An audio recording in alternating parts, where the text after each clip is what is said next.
All right, ladies and gentlemen, welcome to the first ever inaugural broadcast of the Geek Squad Star League StarCraft 2.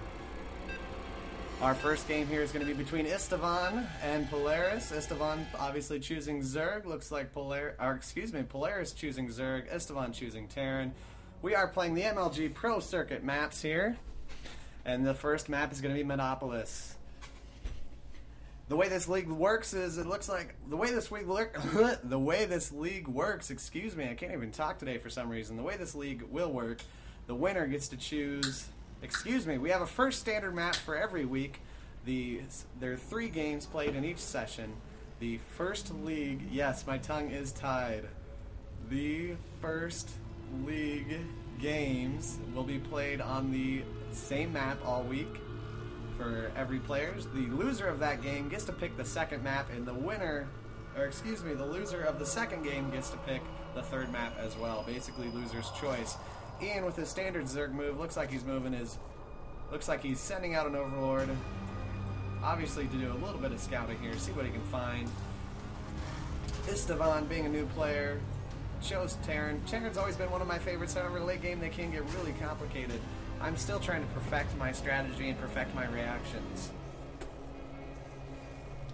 And so looking here at Ian, see what he's got going on here. Looks like he's setting up his rally points, monitoring, sending a drone out for that secondary scouting, just on the off chance that they're not here. But he obviously has identified he's got 2 supply depots here. He is obviously dealing with a Terran. He's going to keep pushing that Overlord in until he does have full sight over his area. Obviously there's no risk whatsoever to this Overlord until those Marine barracks come up, and it looks like here comes the first barracks, so we can obviously expect Marine out momentarily. Well, momentarily being just a few minutes. Unfortunately, Istvan still currently has no idea what he's dealing with, hasn't sent an SCV out to scout yet at all, so it looks like he's probably got a build in mind that he's going to go for.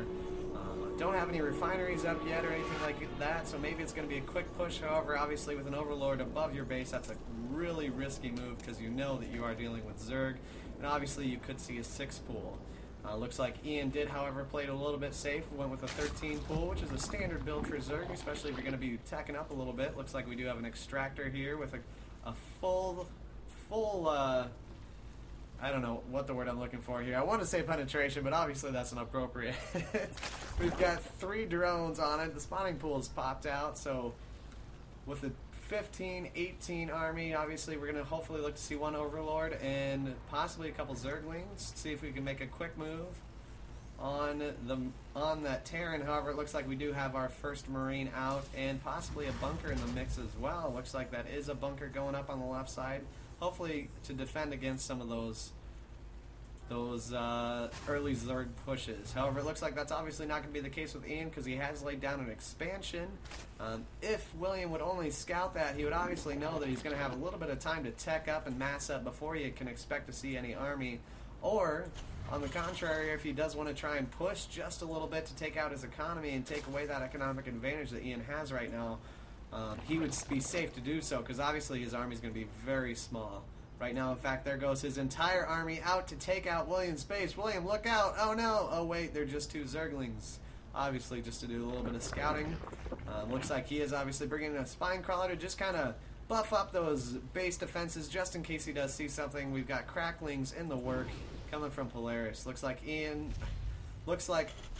excuse me, I am all kind of tongue-tied today. Istvan making quick work of that Zergling, pushing the other one off, obviously keeping him away from the base as much as possible. However, really all he was able to see is that 1 bunker and possibly still that 1 barracks pumping out those Marines. SCV ready.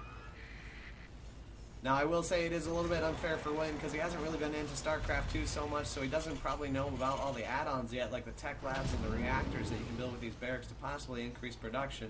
If he did, I feel like we would see just a little bit different strategy here, but as it is, obviously, good saturation on the supply depots we're seeing here, just in case he does find the ability to quickly mass up an army, he can supply it. Looks like he is actually already upgrading his level 1 infantry, though, which is going to be good for him when he's trying to defend off these Zerg pushes. Ian looks like he's got a queen here on the expansion already, pumping out that extra larva. Still really nothing to defend with in his base. Looks like Ian did try and make a risk run up the ramp to at least get some insight as to what's going on. Saw the second bunker. That's about it, though. William, unfortunately, still has no clue what he's up against, so he is just going to continue with the defensive build, it looks like, throwing up a missile turret here just in case he needs it. Missile turrets work great for detectors as well, just in case we've got any type of roaches or infestors that try and burrow into his base. That's a really smart move right by the entrance of the bunkers there. However, it looks like Ian has something else in mind entirely and is going with one of his standard builds here, one of his favorites. I've seen him use it hundreds of times, uses it against me, never works. I don't know when he's going to learn it. Hopefully someday soon. Ian moving that Overlord back towards his base. He does see that factory that is currently being built on William's side. That could be beneficial to him. Maybe he knows to expect a couple units out of there. He's got to assume that William's going to go for the vultures, but you never can tell.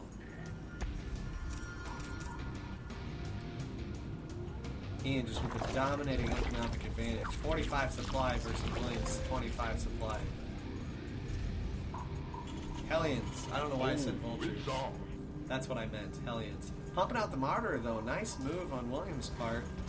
He's starting to get to the point where he could probably supply a second barracks with those minerals. He's got a real nice economy considering what he's got for units. However, unfortunately, I don't know if it's going to be enough. William is obviously not scouted anything yet over here. Doesn't know what's going on. And the standard move with Banelings against those Marines, that is going to be a powerful move. But it looks like he is also building a spire, possibly to maybe heckle some of his economy down here and maintain it. Maintain the advantage. Looks like William is, again, still pumping out those martyrs. Those are obviously going to be huge against any roaches that come down. Add-on complete. And throwing up the tech lab at the factory. I gotta assume we're gonna see some siege tanks here momentarily coming out of Istvan's base here. He just finished his second extractor, or his refinery, excuse me. God forbid I use the proper terminology.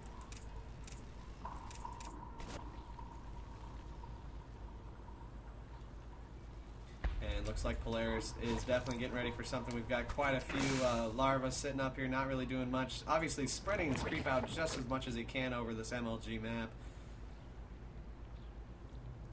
Giving him constant awareness and obviously quick movement with those cracklings. Those are going to be absolutely vital against the Marines once they turn into Banelings, to be able to sneak up on them as quickly as possible. And here we do see some Zerglings pumping out.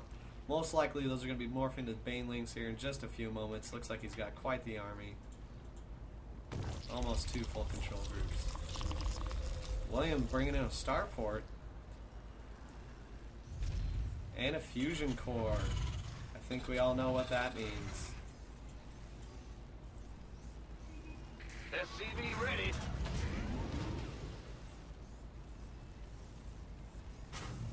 Polaris talking about his music, possibly trying to throw up a little bit of a distraction here.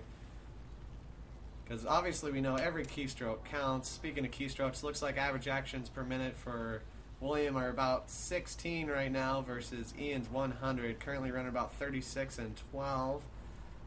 Ian is dominating as far as multitasking and macro capabilities, it looks like. He is just absolutely on top of everything.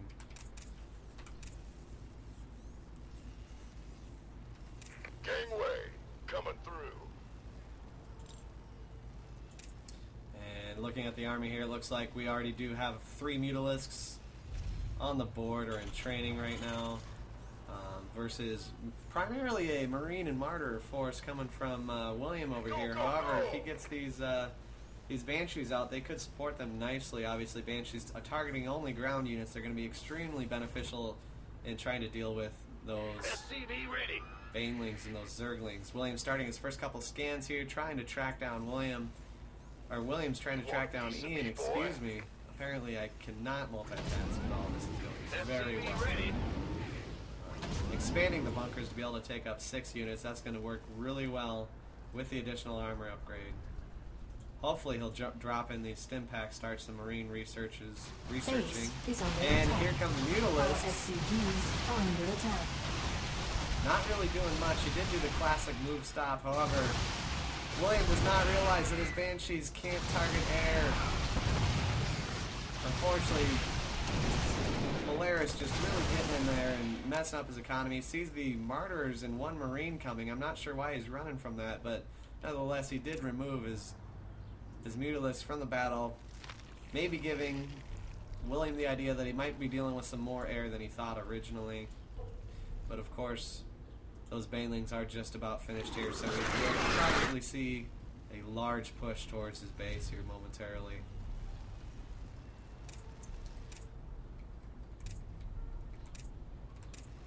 Istvan still building up energy, but still hasn't found Ian's base yet with his scans.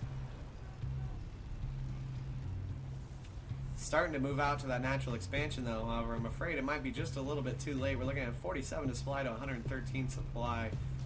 I would say this is definitely one-sided so far. However, we have got some siege tanks on the board. Those obviously can do a lot of damage against those Banelings if he gets them in the right spot quick enough. So hopefully it looks like we are researching that siege ability. Banelings on the move. Polaris has taken 3 expansions at this point, including one rich mineral field. Obviously he's going to really push the economic advantage his direction.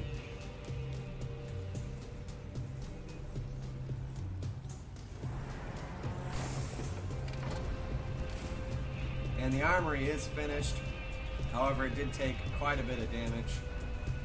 Looks like we are getting a repair on that guy finally. This event looks like has found the expansion. Didn't really get to see much though. Maybe caught a little bit of these mutas and the Zerglings running out, but it looks like the majority of his army is up here. If he would scout with those Banshees, he would see that and would obviously be able to cause a little bit of damage there because they quite obviously can't target the air units. Looks like he's only got one Banshee though and does have a battle cruiser in the works. We'll see if it's too little too late or if it's possible. Looks like we have possibly a move coming in towards his base here. Mutalist coming in the backside for the distraction. And the Zerglings up front with the Banelings just absolutely dominate those Martyrs. Nothing he can do. All of his defenses is gone. Even the siege tanks just absolutely destroyed. And the Crackling's coming in for the kill. That will be the GG it looks like. Unfortunately, just absolutely demolished anything that he had for defense. 22 seconds to reveal. Looking for an SCV. Something. Nothing is there. The battlecruiser did get out, but those mutas, unfortunately, looks like they're just going to be too powerful for it. And Istvan being revealed, Base and is under that's the attack. game.